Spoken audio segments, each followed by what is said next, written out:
In today's episode, let's read about the role of aromatics in incense composition. We'll read from the book Incense, Crafting and Use of Magical Scents by Carl F. Neal. Namaste everyone and welcome to Om Incense Show with DJ, a show that helps you increase your incense quotient. So if you are an incense enthusiast, consider subscribing.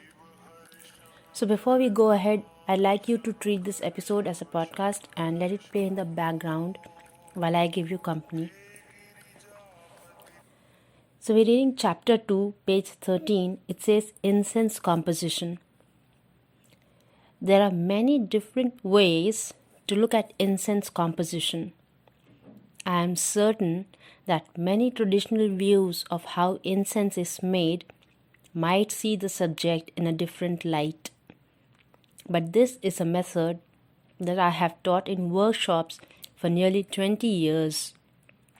It works well and is very simple. For the purposes of this book, we'll look at combustible incense as made up of 3 or dry physical parts: aromatic, base, and binder. There is also a liquid component, usually water. The final, non-physical component is its energetic or magical aspect. Aromatic. The aromatic is the part of the incense that primarily supplies the scent. Almost any plant, resin, or wood can be used as an aromatic as long as it has a distinct scent when it is being burned, and you can be reasonably certain it is not harmful. Many incense blends that claim to have an ancient or mystical heritage, although they may actually be very modern creations, call for unpleasant materials as aromatics. So I offer this important guide if you are making incense purely for enjoyment. If it stinks, you don't have to use it. If you find an incense recipe that calls for patchouli and you don't like patchouli, you don't have to use it. If you find a recipe that calls for lavender flowers and you're allergic to lavender, don't include it regardless of its magical properties. The scents you desire. Does that mean you should only use aromatics that smell wonderful by themselves? Not at all. It is sometimes surprising that an aromatic with a very strong or unusual scent alone may add well to another scent when used carefully. Many aromatics don't smell all that great when burnt alone, turmeric for example, but can add a wonderful scent when used in combination with other aromatics. Some aromatics are very strong and need to be used only in small quantities. Dragon's blood, for example. They smell wonderful when used in the proper proportions, but can be overwhelming if too much is used. Sometimes, with careful blending, you can even stimulate one scent with a combination of totally unrelated scents. I have a blend with red cedar and myrrh that smells surprisingly like cinnamon. You should also consider that, magically speaking, incense does not need to smell good. There are even instances where bad-smelling incense is desirable. Incense serves several purposes in magic.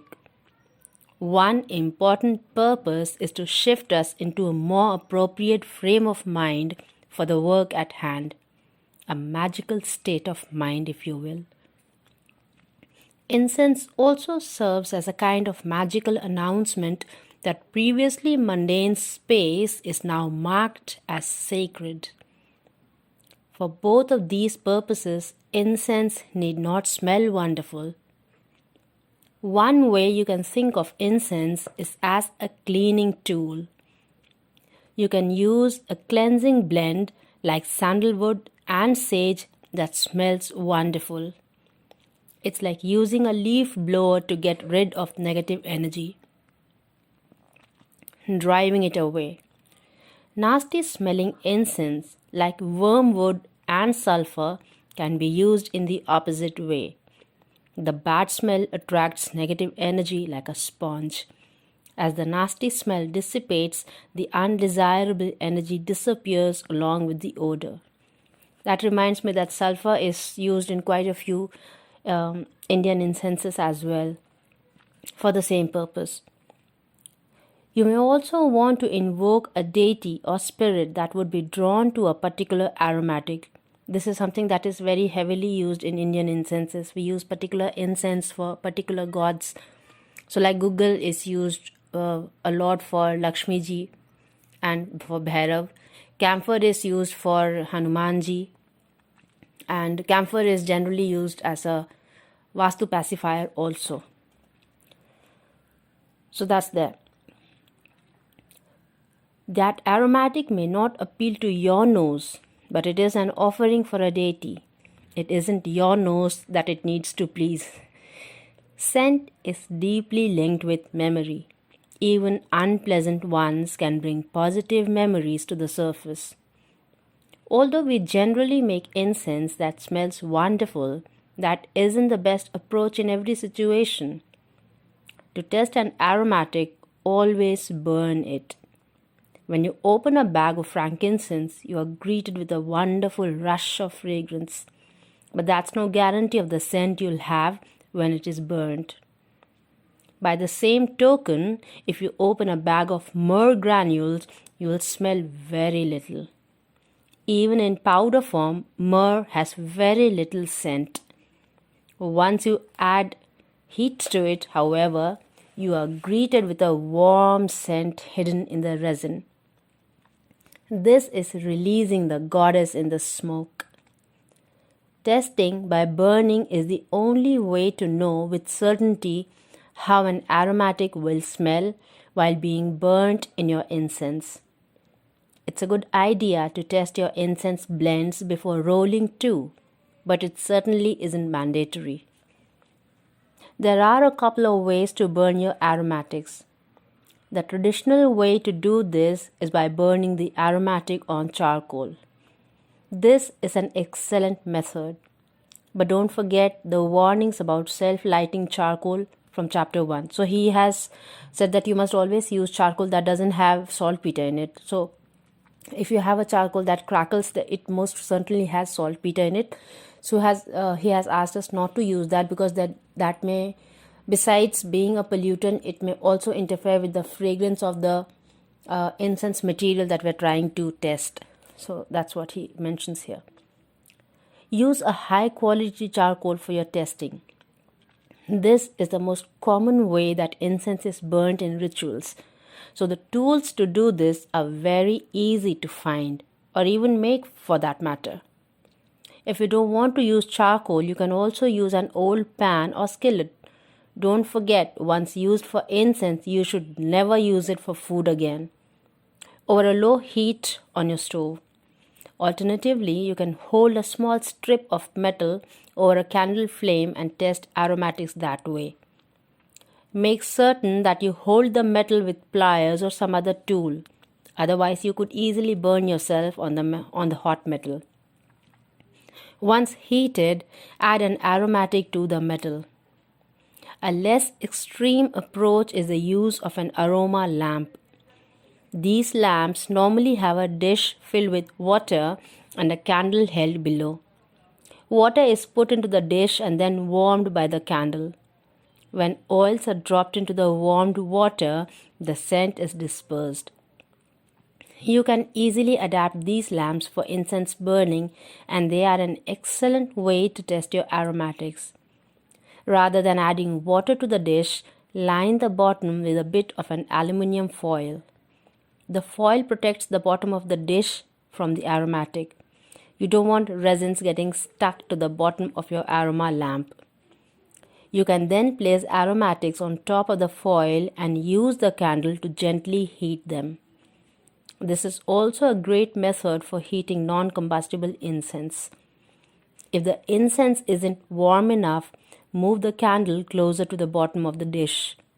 If it is too warm, which is more likely, then move the candle farther away. If you become an incense fanatic, there are also electric incense heaters available with even more precise temperature controls. I use this incense lamp method to burn the incenses that have not been formed well, or incenses that have gone waste, so to say. So if I am unable to light them up, as in if it doesn't get burned through completely, I just use this method and I use my incense, and that way the fragrance is even better. So that is something to consider if you have a wasted batch of incense.